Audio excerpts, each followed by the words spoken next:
We're going to be talking general tips and strategies on coping with anxiety and stress. As the world starts to open up and we start getting out there and doing things that we haven't done in the last year and a half, there's some anxiety and discomfort that comes along with that for many people. Not all, and that's okay too. Keeping in mind that everybody is going to deal with stress and anxiety differently, and everybody is going to deal with the exact same event differently as well, right? So we talk about how is everybody kind of navigating through this mess that we've called COVID? Well, I think if we go back and we think back in March of 2020, when everything shut down, right? It shut down really quickly. Maybe some people were prepared for that because maybe they had some information or intel from third parties, but most of us had no idea that that was going to happen. We go into work, 2 days later, we're all sent home and everything is Zoom, and now we have to navigate this virtual world, right? And at the beginning, I know I speak for myself, my daughter was in school and she was in first grade, and all the memes that were coming out on Facebook were laughing about how we're homeschooling. And I would just say to my friends, I am not homeschooling. I am survival schooling. Homeschooling does not look like this at all. Right? We are all just navigating this in the best way possible, and we're all navigating it differently. If we start looking on the news and you look at some of the job reports, right? Because I know that that's what we're all doing in our free time, is looking at those job reports. But we'll notice that one of the industries that has been most impacted by everything that's gone on in the world for the last year and a half has been mental health care. Okay. Mental health care right now is facing a crisis. We need support. Not only do we need support financially, but we need support from those in our community that are seeking services to recognize we're all seeking services, right? And so coming today is, to me, showing one more way in that you're looking for either additional resources for your clients. Some of you all, I see Deborah, I can't see her last name out there, but she has LPC Deborah. I'm thinking Deborah is an LPC. She's probably one of my colleagues in the mental health field. Okay. I can see in the background that Lauren, you look like you're coming from an urgent care center, right? So you may be looking for some community resources, maybe help your patients deal with some of the things that they're presenting with, right? Others in the call may be clients or maybe people just looking for personal help. What do I do? Okay, what do I do as I navigate this? Maybe I've been diagnosed with anxiety and depression. Maybe I'm just kind of dealing with a little bit, and this is my first step in the water of getting professional help. Whatever it is that you're coming today for, thank you so much for being here.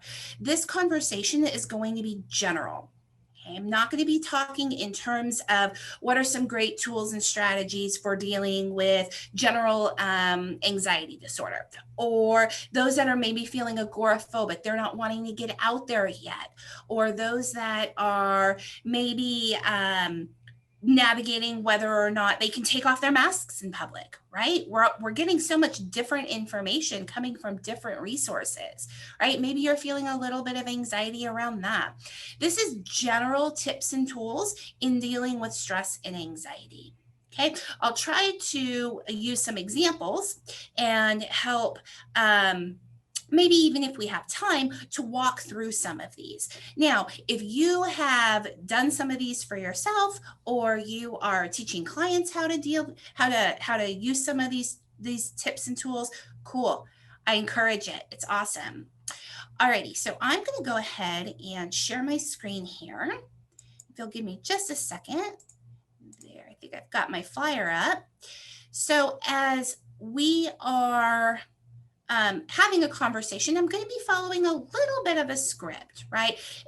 Sometimes it's helpful for me as I am presenting to have a good workflow that's part of the way that I release my own anxiety.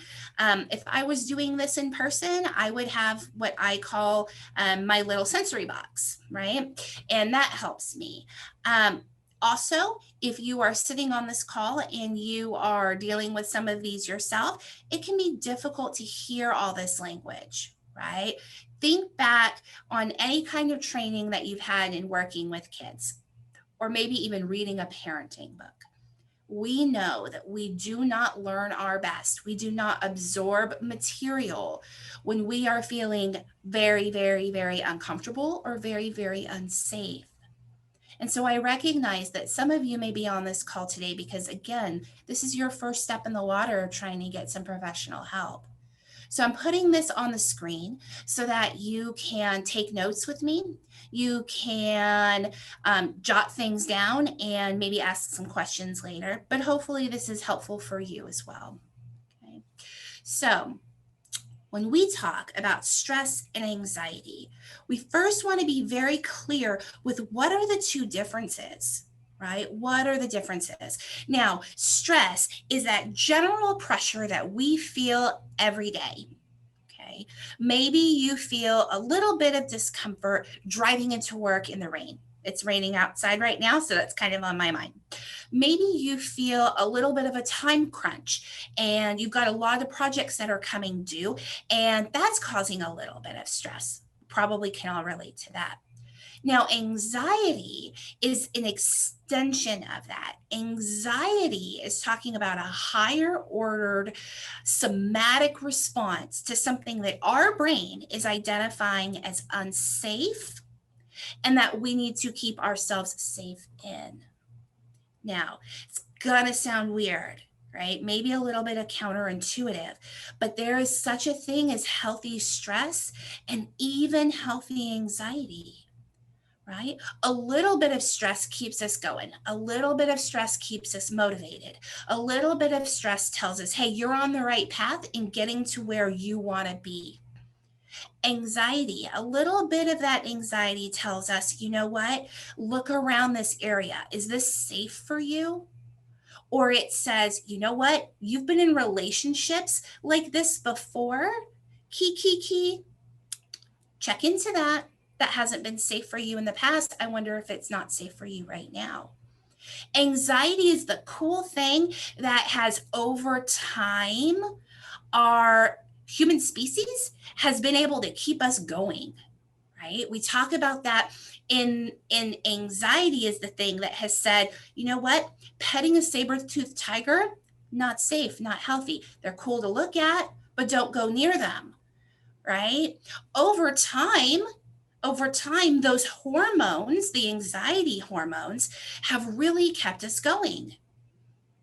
Okay, so healthy stress and healthy anxiety is a thing. Now, what happens when it becomes too much and it's no longer healthy? How do we know that? I say, you know that when your life changes and you are not doing the things that you love or that you desire, or you're not fulfilling the goals that you want to obtain because that anxiety is holding you back. It's stopping you from doing the things that you love, from being around the people that you love, from being around a world that you want to be a part of. Unhealthy anxiety is very isolating.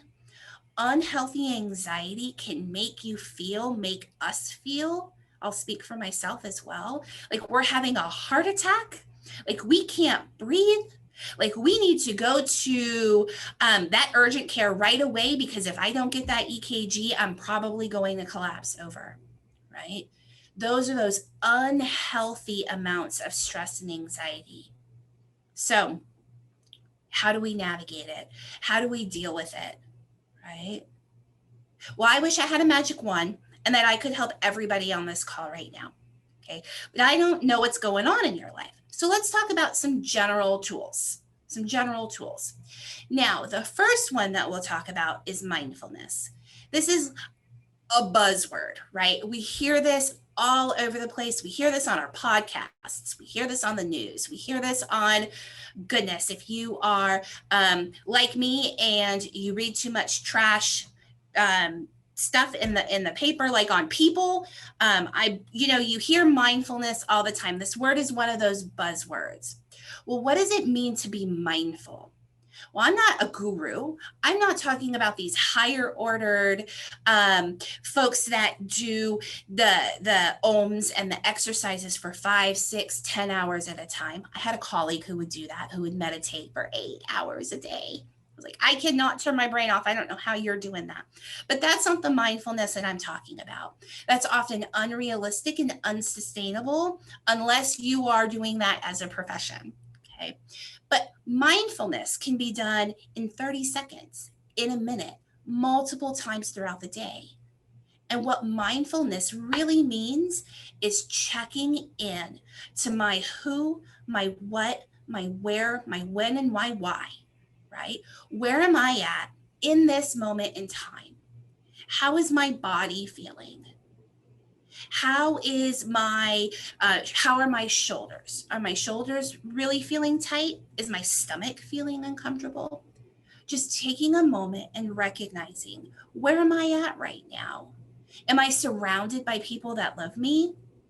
Or am I surrounded by people that make me feel unsafe? Am I in an environment that makes me feel unsafe? Do I need to remove myself from that? Right? Just checking in. Simple thing to do. Once you are mindful, once you are in that space where you know your who, what, when, where, and why, then you can take some next steps, right? Grounding and orientating. These are two different things, and they're really interesting to talk about. My daughter is 8 years old, and we're constantly doing grounding exercises, right?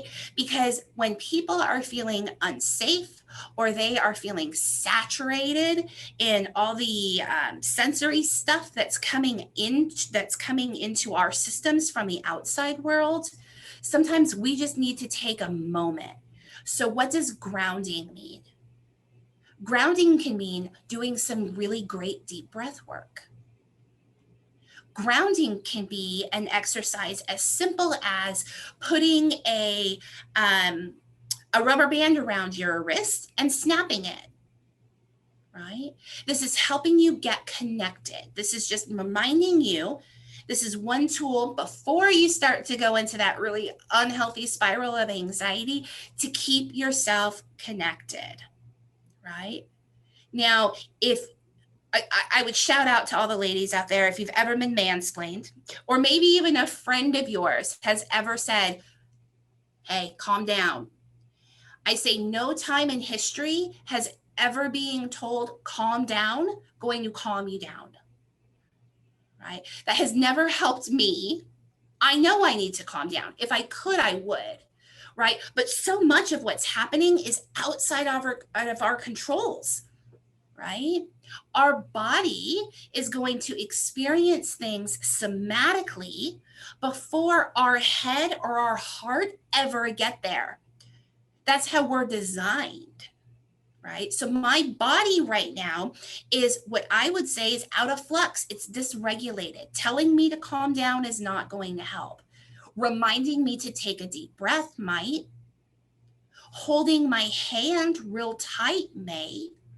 If you've ever given your kiddo a hug when they are very dysregulated and having a tantrum, holding them tight in a safe way can really help. It's that physical connection.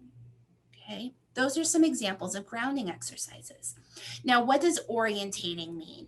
Orientating means getting connected to your current, not your past, which is going to cause shame and guilt and displeasure, and not present.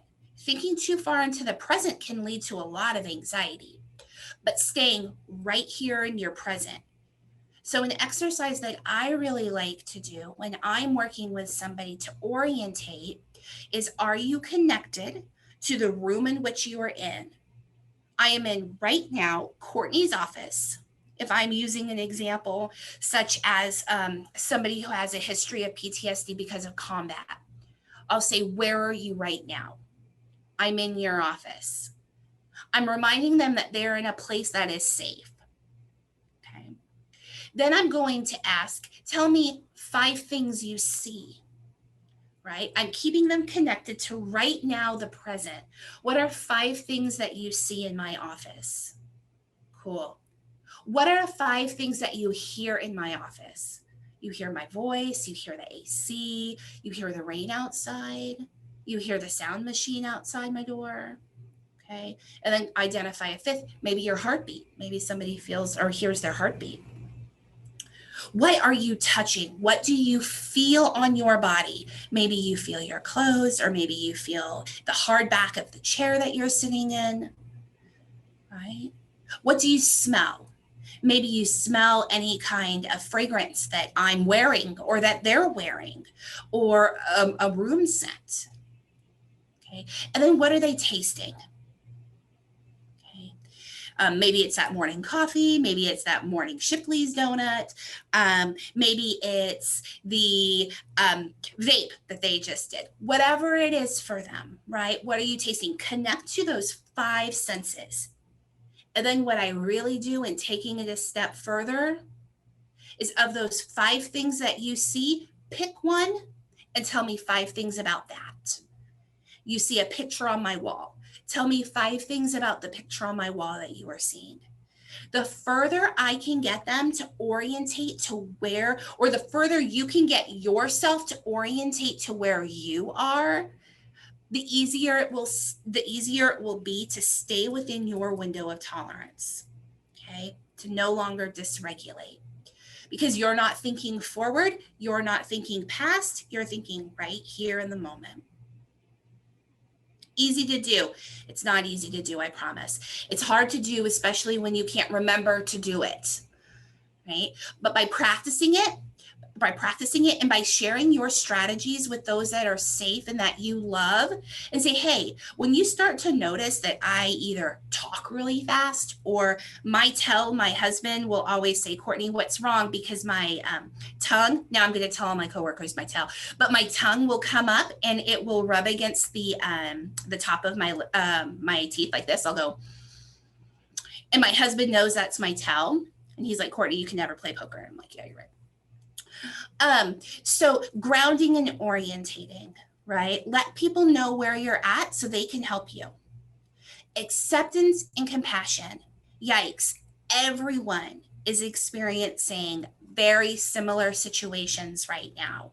Whether we're all afraid because we don't know if we can go to the Astros game that we want to go to, or we don't know if we should go sit and have the bowl of chips and salsa in that restaurant that we really loved. Right? We're all having to consider what is best for us and our family. It is okay to make choices that are safe and healthy for you and your family, and them not be okay with other people. Right? Showing yourself acceptance and compassion right now is really, and always, I would venture to say always, is really important. Somebody may come up to you and say, hey, how's your day going? And if they're a safe person, they're your best friend, it's okay to say, darn it, it's not going really great. I'm having a tough one today. And your friend might say, oh my gosh, tell me what's going on. Or they might say, you know what? Me too. Oh my gosh, let's just sit in this moment together, right? Showing compassion and acceptance for yourself and those around you is another way that you can help reduce stress and anxiety. Boundaries, another buzzword. Boundaries are certainly important. Boundaries are the thing. They may be a physical barrier. They may be a barrier that you can't see.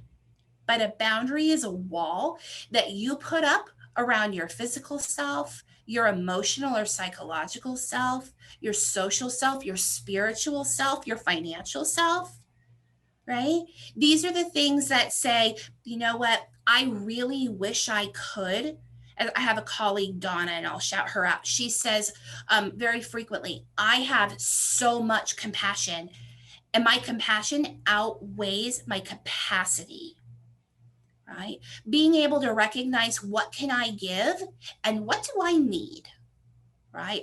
Identify, implement, and respond. Not only responding to the boundaries that you instill for yourself, but the boundaries that others instill for you as well, or that they instill on themselves. So if your friend is saying, hey, let's go out and get drinks at this really great restaurant and you're not comfortable yet, and you're comfortable only maybe to sit outside in a patio, and you say, hey, friend, does that restaurant have a patio? Right? It's okay to ask those questions. If she says, no, it doesn't, then guess what? You can say, hey, can we go to X, Y, and Z restaurant? I'd prefer to sit on a patio. Or, you know what? That's cool. Y'all have a really great time. I'm not going to be able to go.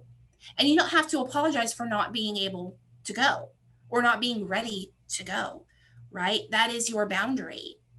Right. But now if somebody else says that same thing to you and you're like, hey, no, I really want to go to this restaurant. If we don't go, I'm not going to be able to ask you out to go to a restaurant again, because obviously you're not comfortable. Right.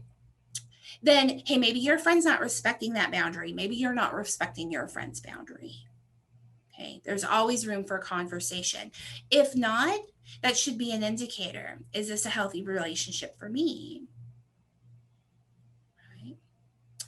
Boundaries, so important. Now, we also don't want to have these super rigid boundaries.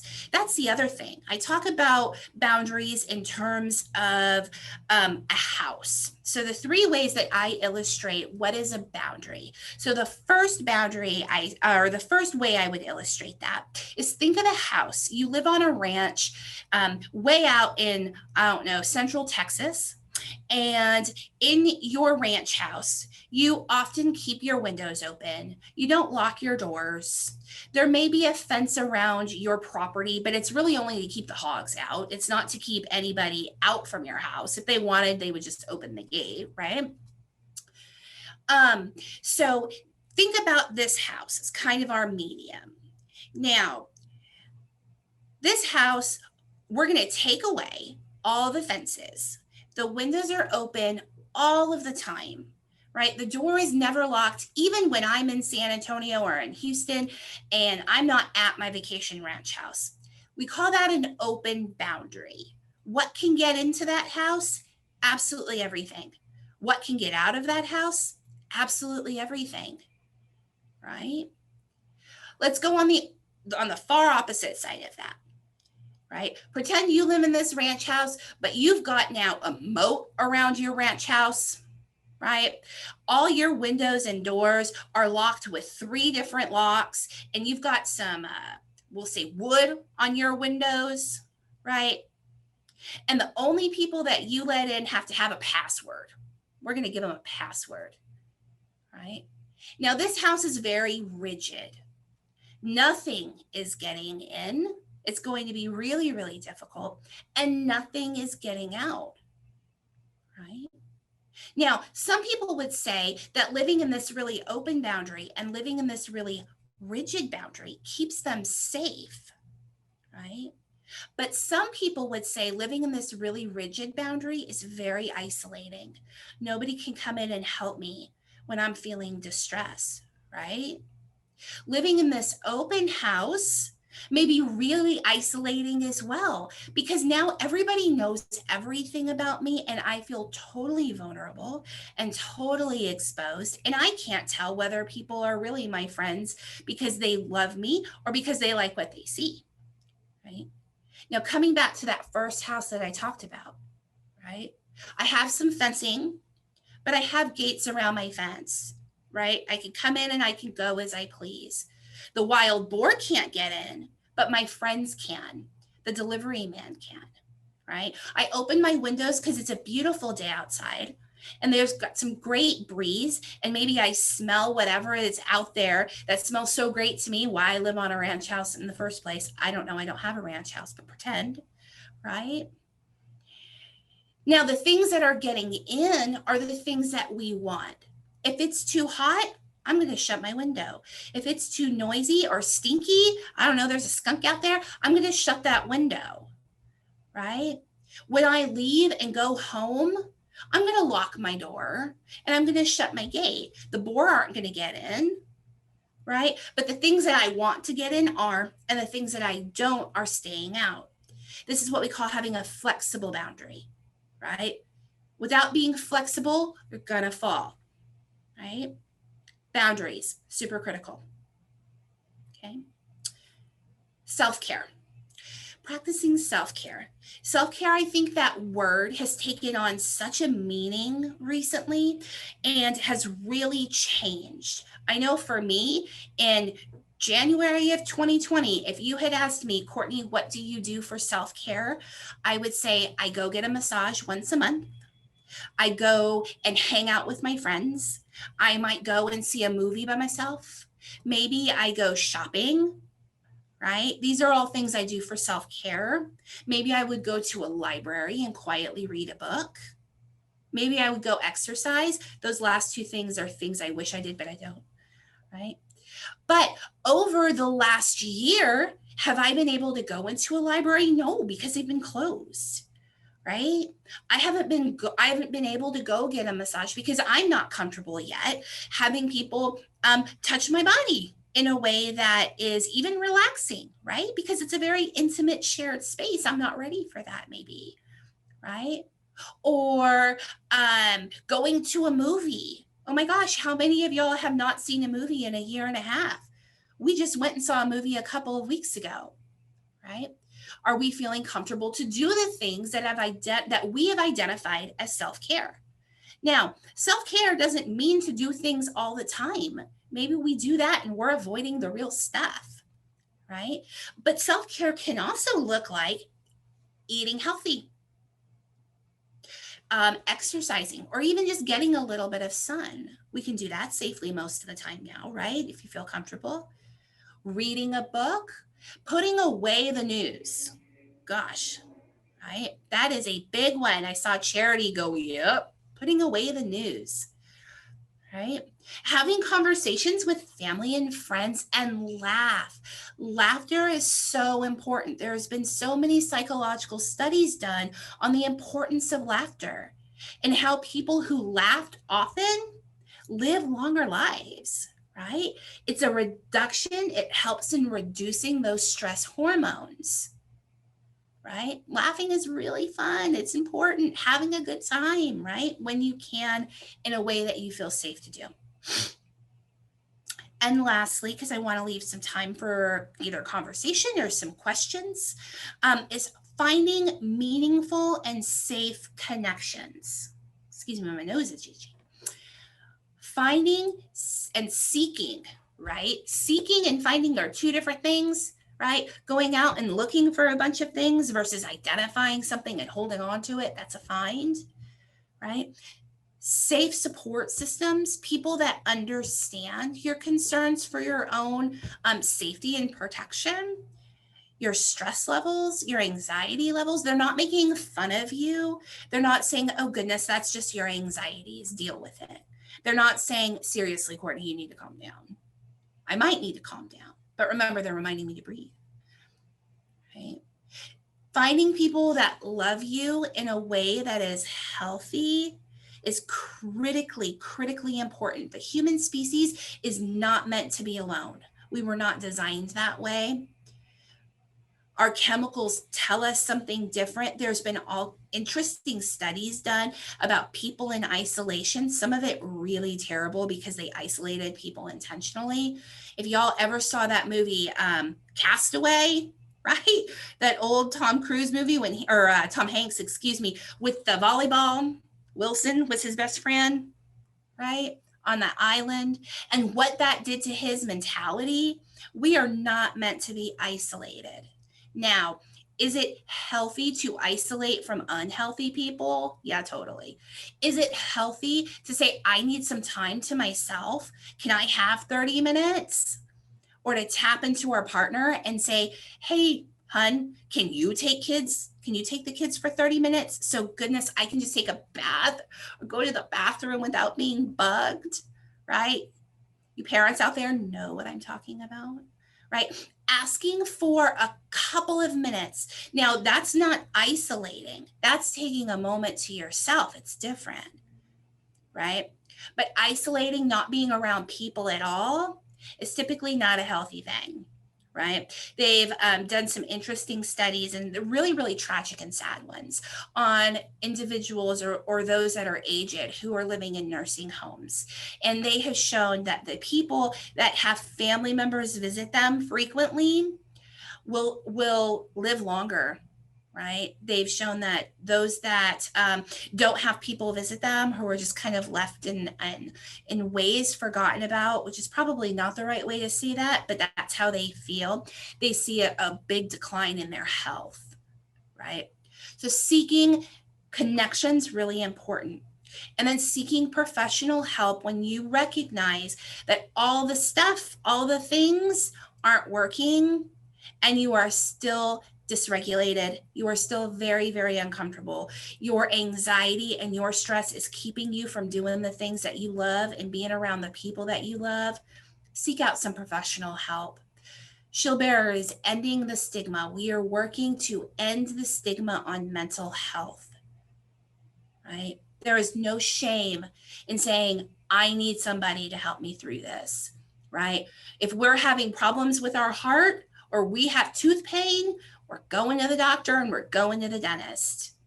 When we have heart pain, right, in a connection way, in an emotion way, in a spiritual way, right? Seek out professional help, whether it's through counseling, whether it's through that psychiatrist, whether it's through the spiritual advisor or going to your faith leader. Seeking professional help when it's needed can help you get from this place of yikes and stop you from going into the, oh boy, this is really bad place. And I'll be mindful of my language here, right? So those are just some general tips and strategies that I like to discuss when we are talking about stress and anxiety, keeping in mind everybody's situation is different. Everybody's mental health status is different, right? We're here. Shield Bearer is here to support. So I will turn it over. I'm going to stop sharing my screen. Well, yeah, I'm going to stop sharing my screen so I can see everybody. And then I'm going to turn it over and answer any questions that y'all have. Okay, that was fantastic. I love the section, the visualization on boundaries. It really kind of brings that into focus for me a little bit. Okay, so we do have a few questions. So I'm just going to kind of go through what I've seen come through. Give me just a second, make sure I'm seeing them all. Okay, so what do you think is driving the anxiety many people are feeling about reopening? Yeah, that's a good question. I think there are a lot of factors that are driving that anxiety. What am I hearing? I'm hearing that for many people, they're just not comfortable with the information that's being put out, right? Maybe the World Health Organization says one thing, but the CDC says another. Maybe they listen to one news source that says one thing and another news source that says something that is not on the same path. It's what's the word? Contradicting. Right? Maybe they have friends that are telling them that their concerns are ridiculous or they just need to get over it. Maybe they have other people that they really think are professionals in their life telling them to do one thing or something different. Right. I think there's a lot of things that are guiding that. I think also, and I think what's going to be interesting is when we come out of this in a couple of years, because I don't think it's going to be right away. I think people's mental health is still going to be where we're at right now, probably for another 2 years, I would imagine. I like to consider a world where there is going to be something called PTSD, post-COVID PTSD, right? And we're just not going to know the full impact of this stuff for a couple of years, especially on kiddos, right? So I think there are a lot of things that are guiding some of that anxiety. We also want to remember that this happened super fast. Most of us did not have time to prepare for this. So we were not members of, organizations that have access to a lot of this information. We were just told one day you go to work, the next day everyone got a phone call and nobody's coming back in and you've got to figure all this out, right? So I think that leads to it as well. Yeah. How can people handle social anxiety and awkwardness around different levels of comfort as places reopen? Yeah, that's another good question. So kind of keeping general, remembering that there's a variety of different people on this call. The thing that I would say, and I know this is a personal opinion, but that do the thing that you are most comfortable to do, right? Do the thing that is socially responsible, right? You know the things. Nobody is arguing the things, right? So do the things that you are comfortable to do, right? If you are, you look at your vaccination status, some people are going to say the same thing. Now, do I put myself in a room full of people that I'm not fully aware of their vaccination status? I do. Do I take other things to mitigate myself in that time? I do, right? It's my responsibility to protect myself. Um, how do you have a conversation around that? Golly, that is so many ways, so many ways. And I think it depends on the setting that you're in. Right now, if your boss calls you and says, okay, folks, we're all returning back to the office, and this is how we're going to work from now on after being in Zoom for a year, can you tell your boss no? You can, right? Are there going to be consequences to that? There likely will be. Now, is that the same way I would respond to my friend who says, hey, Cortnee, let's go to, I don't know, an indoor concert? If Cortnee's not ready to go to an indoor concert and I tell my friend, you know what, I'm not ready to do that, I'm probably going to elicit a different response. I think kind of keeping in mind who you're around and what settings you're in are really important. Okay, this is a really good one about our children. How can I help support my child or my children with their anxiety as we approach the new school year? So I think many people are experiencing that same thing. I know for me, what we talk about often is that parents are here to keep you safe, and we will do all the things that we can with the information that we can to make choices, right? Yeah. Helping them remember that you are an advocate for them, helping them remember that your job is to keep them safe and you're going to do everything within your power to do so. Helps them remember that someone's there in their corner, right? Kids right now, and that's kind of an interesting thing because some kids are vaccinated and some aren't, right? And maybe some parents are comfortable getting their kiddos vaccinated at 12 and others aren't. And you know what? That's okay, because you're doing the best thing that you know for your kid with the information that you have that's available to you. Now, we may have differing opinions on that, but to remind your kiddos that you're doing the best you can with the information that you have, and that you're truly seeking out that information, right, from reputable sources, that can help them. Yeah. Yeah. So we're ready to get things to be back to normal and have little anxiety. How do those like us find a balance between those who are anxious and those of us who are not? Does that make sense?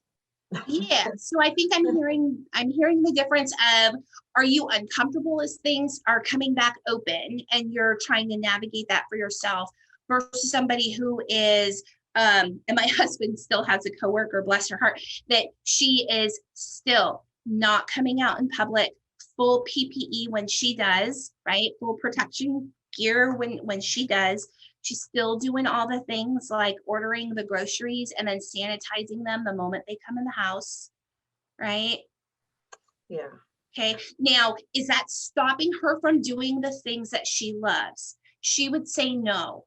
She would say she is figuring out ways to work around that, still keeping her safe. Now, we might say, oh my goodness, that's an extreme, right? Others may not choose to do those things, but it's not hurting her life. She has worked around it. It's not stopping her from doing the things that she loves, right? It's different, but it's not stopping her. Versus somebody who's going to do all those things and they are in their home and they cry every day because all they want to do, darn it, is go to HEB. Yeah. Right. Well, the first lady, she doesn't need the help. She's cool. The second one really, really wants to go to HEB. Let's help her get to HEB. Yeah. That's the difference. So how do I know whether I should reach out for professional help? What might be the signs that my struggle with anxiety is too much for me to cope with alone? Yeah. If you've been doing all the things, right, and you've been reading all the books and you've been doing all the Googles and it's not getting better, and you've talked to your friends and your family and you've got your strategies, but every time you try to implement them, they don't work, you're probably at a point where you could use some professional help, right? Because maybe these strategies that I've talked about today are helpful in a baseline, right? But now everything has compounded, right? Or maybe there's a conversation that needs to be had about medication, right? Maybe you're not just dealing with basic anxiety. Maybe it's a different mental health disorder that needs to be looked at, and you need a care team. And together, the care team is going to help you through that. Now, I can use all the hubris in the world and say our counselors at Shield Bear are amazing and will help everybody through everything, right? And that's just simply not the case. Our counselors are amazing, and we do the best that we can. And sometimes professionals even say, you know what, we need some additional professional assistance. And that's cool too. So I think starting the conversation and engaging is really important, and then go from there. Yeah. That's awesome. Okay. Thank you guys so much. I think that's all. I want to check, make sure I don't have any other questions popping in. Nope, this is perfect. So thank you so much. That was so informative. I actually, came in thinking, yeah, I know how to deal with stress, but you really hit on a lot of topics that I hadn't really thought about.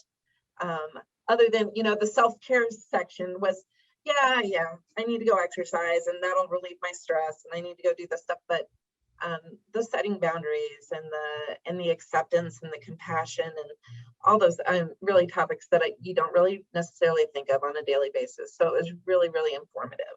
Thanks, Charity. And to end, to make one final statement, if you are doing self-care and the self-care that you were doing is causing anxiety, it is not self-care. Right? If you're like, I'm going to do yoga and yoga is going to be my thing, and then you can't get yourself to the yoga studio, or every time you bust out that yoga mat, you're like, oh, I don't want to be here. I hate yoga. Don't do yoga. Don't do yoga. Don't make your self-care more anxiety driven. Yeah. That's perfect. That might be my relationship with the gym. I'm not sure. Okay, so this concludes our thing. If you are interested in signing up for our newsletter, our volunteer opportunities, our golfing tournament, those links are in the chat. So if you didn't see those are there. If you have any questions, need any information about Shield Bearer, what we do, how you can get involved, you can get a hold of me at 281-894-7222. I'm happy to help you, get you in touch with whoever needs to answer your questions. More than likely, I can probably answer them myself. The Casino Royale, Play It Forward, is in November, but the information's not out there yet. As soon as I have that information for that event, I will put it out on social media, and anybody on our email list will get pushed an e-blast about it too. So if you are interested in sponsoring that, please sign up for the email list. And I think that's it. Thank you guys so much again for coming. It was a great turnout, and we really appreciate your support.